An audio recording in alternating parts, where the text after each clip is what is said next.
9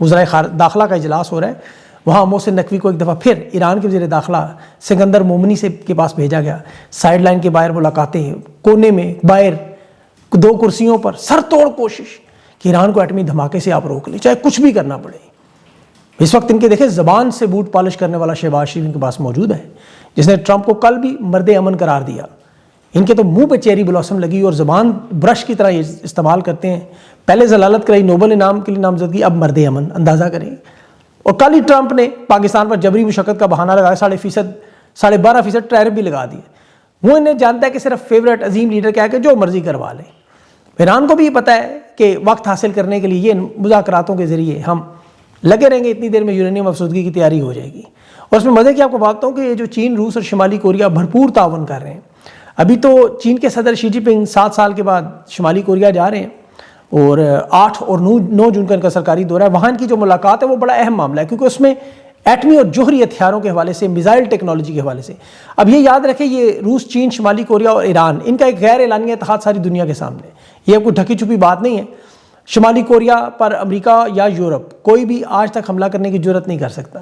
اسی لیے چین اور روس چاہتے ہیں کہ ایران کے پاس بھی صلاحیت آ جائے، کیونکہ وہ یہ دیکھ چکے ہیں کہ روس اور یوکرین کی جنگ میں جس طرح یورپ اور امریکہ نے مدد کی، اس سے 5 سال کی یہ جنگ بن چکی ہے. اور میں آگے چل کے آپ کو بتاتا ہوں، ابھی روس پر تازہ پابندیاں اور کانگریس کے امدادی بل بھی ہیں لیکن اس خطے میں ایران کا ایٹمی صلاحیت رکھنا اب ان کے لیے بڑا ضروری ہے. پیوٹن نے جو آج کانفرنس میں بڑی اہم باتیں کی، وہ بھی میں ساتھ ساتھ آپ کو بتاتا رہوں گا بیچ میں جہاں جہاں اس کا معاملہ جڑے گا. ایران کے بارے میں اس سے کہا دوست ملک ہے، لیڈرشپ ہے، ہم ان پر اعتماد کرتے ہیں، ان کے ساتھ ہر قسم کے تعاون کے لیے تیار ہیں. حتیٰ کہ یہ یورینیم بھی ہمارے ملک میں رکھنا چاہیں تو ہمیں کوئی اعتراض نہیں. ہم مل کر پرامن، ذرا اس لفظ پرامن پر غور کریں، پرامن ٹیکنالوجی کی طرف جائیں گے، دوسرے کی مدد کریں گے. اب ظاہر ہے ایران نے ایٹمی تجربے کی یہ جو اس وقت تمام ماہرین کی متفقہ رائے ہے، جس پہ ٹرمپ کو کہا جا رہا ہے شرائط مان لو، امن معاہدہ نہ ہوا تو ایران جوہری تجربہ کرے گا. یہ جو یورینیم اب 60% افزودہ ہے، اس سے بھی ایک چھوٹا موٹا تجربہ کر دیں گے. پھر جو تبدیلیاں آنی ہے ظاہر ہے وہ بہت بڑی ہے کہ سعودی عرب، ترکی، دیگر جو علاقائی طاقتیں وہ سب اپنے اپنے جوہری پروگرام تیز کریں گے، خریدنے کی طرف جائیں گے، اور پھر طاقت کا ظاہر توازن ہی سارا بدل جائے گا. ایران پر ظاہر ہے مغربی ممالک نہیں پابندیاں بھی لگا سکتے ہیں، سفارتی دباؤ بھی بڑھا سکتے ہیں، لیکن وہ اس کے عادی ہیں. سیاسی اور نفسیاتی لحاظ سے تو ایران آپ کو پتہ ہے ایک طاقت پہلے ہی ہے. پھر ایٹمی ایران سے گفتگو کرنا، اور اس میں یاد رکھیں جوہری ذخیرہ ہونا اور ایٹمی ہتھیار ہونا 2 مختلف چیزیں ہیں. کامیاب تجربے سے ہی سارا معاملہ طے ہوتا ہے، اس کے بعد پھر جوہری طاقتوں کے ہتھیاروں کے میزائل پروگراموں میں بدلنا. لیکن اس پہ چین اور روس ان کے ساتھ موجود ہیں، جیسے پاکستان کے ساتھ تھے. اب دیکھیں چین تھا سر، روس نہیں تھا. اب ڈونلڈ ٹرمپ بڑا پھونک پھونک کے قدم رکھے. اس یورینیم کو ٹرمپ نے فوج بھیجنے کا امکان بڑا خطرناک خود قرار دیا کہ میں نے منصوبہ مسترد کر دیا کہ اس میں بڑی تعداد میں ہلاکتیں ہونی تھی. پھر 11 جون سے یاد رکھیں دنیا کا سب سے بڑا ٹورنامنٹ ورلڈ کپ بھی فٹ بال کا ہونا ہے امریکہ میں، جہاں بڑی سخت سیکیورٹی ہے، انتظامات ہیں، اربوں ڈالرز کا خرچہ ہو رہا ہے، معیشت ہے، بہت کچھ ہے. پھر ڈونلڈ ٹرمپ کی جنگی اختیارات محدود کی کانگریس میں آپ کو پتہ ہے یہ قرارداد بھی منظور ہو چکی ہے. اور ابھی جو نیا سروے آیا اس میں تو 68% امریکیوں نے کہہ دیا جنگ بند کرو. فل 52% ٹرمپ کے حامی خود بول اٹھے. اور اس میں 2 بڑے اہم معاملے، ایک تو وہاں جو افسودہ یورینیم پر قبضے کے بغیر معاہدے کے لیے لوگ تیار ہیں 52%. پھر سروے میں جو بہت سارے سوالات ہیں اس میں ایک یہ بھی بڑا اہم تھا، جو 62% امریکیوں نے کہا کہ ٹرمپ کو نیتن یاہو کے چنگل سے نکلنا پڑے گا ہر صورت میں. اب دیکھیں ڈونلڈ ٹرمپ اس جنگ بندی کی توسیع میں چند مزید تبدیلیوں کا مطالبہ کر رہے ہیں اور وہ پھر معاہدے کی طرف آنے کو تیار ہے. اور ایران نے اس دوران اپنی جو طاقت میں نہیں آپ کو پتہ ہے دکھائی ہے طاقت، وہ اس میں ایک تو ڈرون حملہ خام تیل کی جو لوڈنگ کا ابنائے ہرمز میں بائی پاس ہے ان راستوں پر کیا، جو کہ عمان کے منائل ٹرمینل ہے وہاں پر بڑی اہم بندرگاہ راستہ ہے، وہاں سے پہنچتا ہے، وہاں کیا. اور دوسرا بارودی سرنگیں جو ابنائے ہرمز میں لگی ہوئی ہیں، اس میں امریکہ کیوں گھٹنوں پر آنے پر مجبور ہوا. اس میں بڑی اہم معلومات امریکہ سے آئیں کہ بارودی سرنگیں صاف کرنے کا امریکہ میں خلیج کے پاس کوئی مخصوص جہاز ہی نہیں ہے. یعنی جو بارودی سرنگیں ایران نے بچھائی ہوئی ہیں، امریکی بحریہ چونکہ ماڈرن وارفیئر میں جدید ڈرونز، جدید ٹیکنالوجی پر چلے گی، اور روایتی بارودی سرنگوں کو صاف کرنے کی جگہ یہ پرانے مائن سویپر جو ہوتے ہیں بارودی سرنگیں ہٹانے والے جہاز، وہ انہوں نے ریٹائر کر دی. آخری جہاز کا ایونجر تھا 2025 میں جو بحرین میں تھا. ایران اسی لیے کامیاب ہوا کہ چند $100 سے چند $1000 کی ایک بارودی سرنگ سے اربوں ڈالرز کی عالمی تجارت روک دیتی تھی. اب انہیں پتہ ہے کہ امریکی تو ڈرونز، ابدوزیں اور ہیلی کاپٹروں کے چکر میں پڑ گئے، بڑے بڑے فریگیٹس انہوں نے بنا لیے. تو ایران نے غیر روایتی جنگ شروع کر دی. کتنی عقل اور کتنی ذہانت ہے کہ 98 دن کی یہ اس جنگ میں ثابت بھی ہوا. امریکہ کی بڑی طاقتور ایئر فورس آپ کو پتہ ہے، ان کے بحری جہاز، اور دوسری طرف ایران کی سستی ترین ٹیکنالوجی. یہ ابھی CNN نے پوری ڈاکومنٹری جاری کی ہے جیرل فورڈ کی تباہی کی. وہ آپ دیکھیں کہ 30 گھنٹے وہاں پر آگ لگی رہی ایران کے حملوں کے بعد, اور ان کے پاس آگ بجھانے کا نظام بھی نہیں تھا. یہ $13 ارب کا جہاز تھا, $13 ارب, پاکستان کے بجٹ سے ڈبل تقریباً. اب حالات یہ ہے کہ امریکہ, برطانیہ اور فرانس کی محنت ترلا کر رہا ہے کہ بارودی سرنگیں صفائی کے لیے 15 ممالک کا مشن بنائیں اور یہاں سے سرنگیں صاف کریں تاکہ دنیا کی تجارت کھولیں اگر کوئی معاہدہ کامیاب. اس میں بہت بڑا اگر میں نے کہا ہے.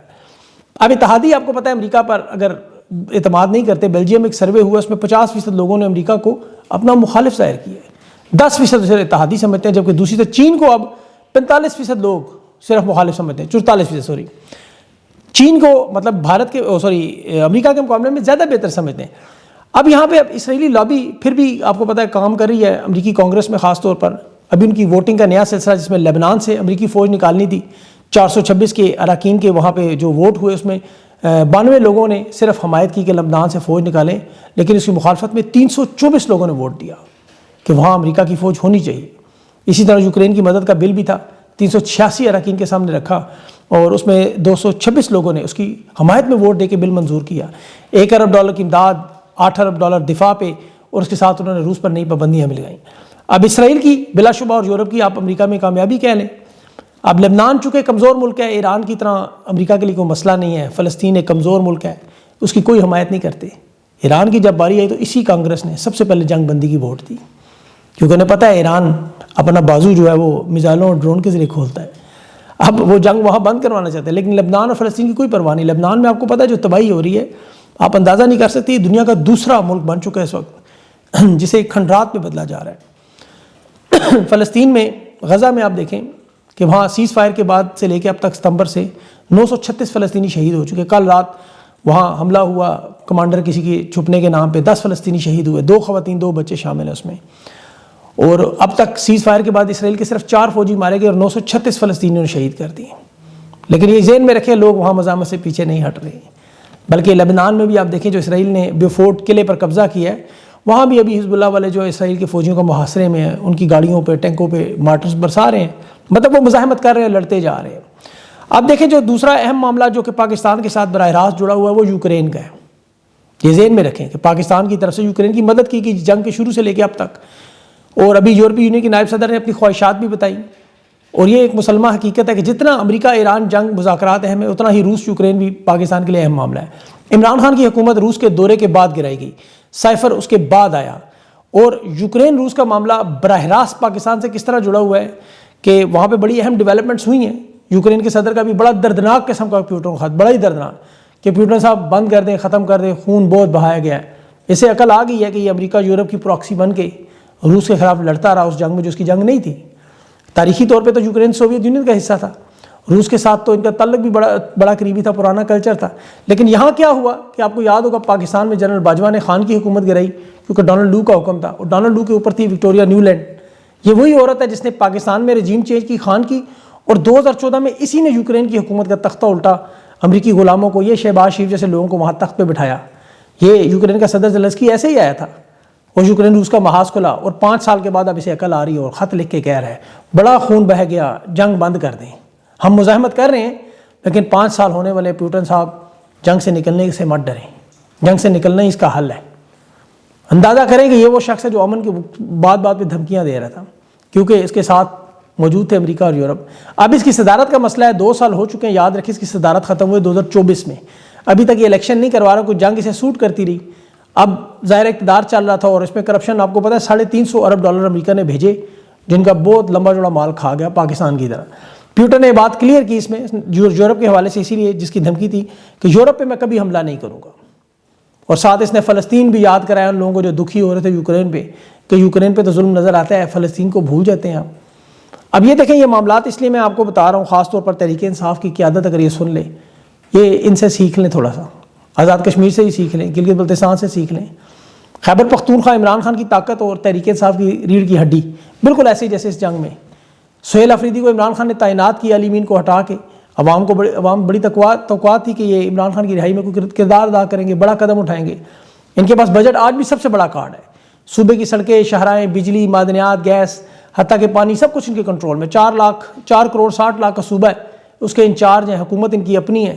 اور حالت یہ ہے کہ 7 مہینے سے عمران خان کہہ دیتے رہائی میں, 7 مہینے سے آنکھ کا سنگین مسئلہ ہے، ملاقاتیں نہیں ہو رہی، اور یہ ان کے پارٹی کے بڑے بڑے مفاہمت مذاکرات کھیل رہے ہیں سیاسی انداز میں اس مسئلے کو حل کرنے کی کوشش، جو مسئلہ اب سیاسی ہے ہی نہیں، انسانی حقوق کا ہے۔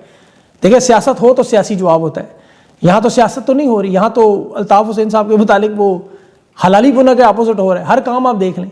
ابھی آزاد کشمیر میں احتجاج کی صرف کال آئی شٹر ڈاؤن احتجاج کی، جو عوامی ایکشن کمیٹی نے وہاں 12 مہاجرین نشستوں پر سپریم کورٹ میں، ساتھ ہی آزاد کشمیر کی حکومت پہنچ گئی۔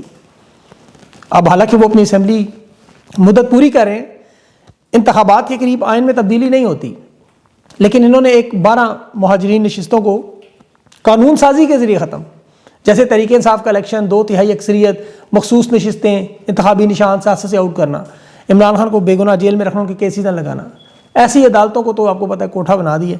عوامی سطح پر اب وہ احتجاج کرنا چاہ رہے ہیں، اور بلاول نے 14,000 اضافی نفری مانگی، 40% اسلحے سمیت، اور بڑے بڑے کمانڈرز پہنچائے جا رہے ہیں، 26 نومبر والے، مرید کے والے۔ اب گلگت بلتستان کے الیکشن بھی ہیں، آپ کو پتہ ہے 7 جون کو، پھر تحریک انصاف کی احتجاجی تحریک بھی ہے، ملکی ہڑتالیں ہیں، لانگ مارچ کے فیصلے ہیں، اور یہ سب جانتے ہیں کہ عمران خان کی رہائی اس وقت تک نہیں ہو سکتی جب تک یہ لوگ کھل کر سامنے نہ آئیں اور پاکستان کو اس پتھر کے دور سے نکالیں۔ یہ عمران خان کی جبری قید، جبری اغوا، جس میں 1035 دن ہو گئے ہیں، 2 سال 10 مہینے، اور 7 مہینے سے خان قید تنہائی میں ہے۔ لیکن خان کی حکومت گرانے کے بعد جس طرح پاکستان کی معیشت کی اینٹ سے اینٹ بجائی، عدلیہ کو تاراج کیا، اداروں کو تباہ کیا، پاکستانیوں کی زندگیوں کو عذاب کر دیا، ملک پر بدنام زمانہ دنیا بھر کے انٹرنیشنل چور اور ڈاکو مسلط کیے، جو ملکی خزانے اور وسائل کی لوٹ مار کی ایک نئی تاریخ شروع کر چکے، اس کے نتائج جو عوام بھگت رہی ہے۔ اور حل سب جانتے ہیں کہ جب تک خان کی یہ جبری قید ختم نہیں ہوگی، ملک میں سیاسی استحکام نہیں آئے گا، معاشی استحکام نہیں آ سکتا۔ 25 کروڑ جنہیں اس وقت بھیڑ بکریاں بنا دیا گیا، ان کی زندگی میں کوئی تبدیلی نہیں آ سکتی۔ لیکن معاملات کو ریورس کرنے کی بجائے ابھی جنیوا پلان، اپنی مدت ملازمت جیسے فیلڈ مارشل نے کی، تاحیات استثناء، حکومت اقتدار کے لالچ میں، چند سالوں کی اقتدار کے لالچ میں 25 کروڑ لوگوں کے مستقبل سے کھیل رہے ہیں، اور بڑی تعداد میں اس میں پاکستانی نوجوان ہیں۔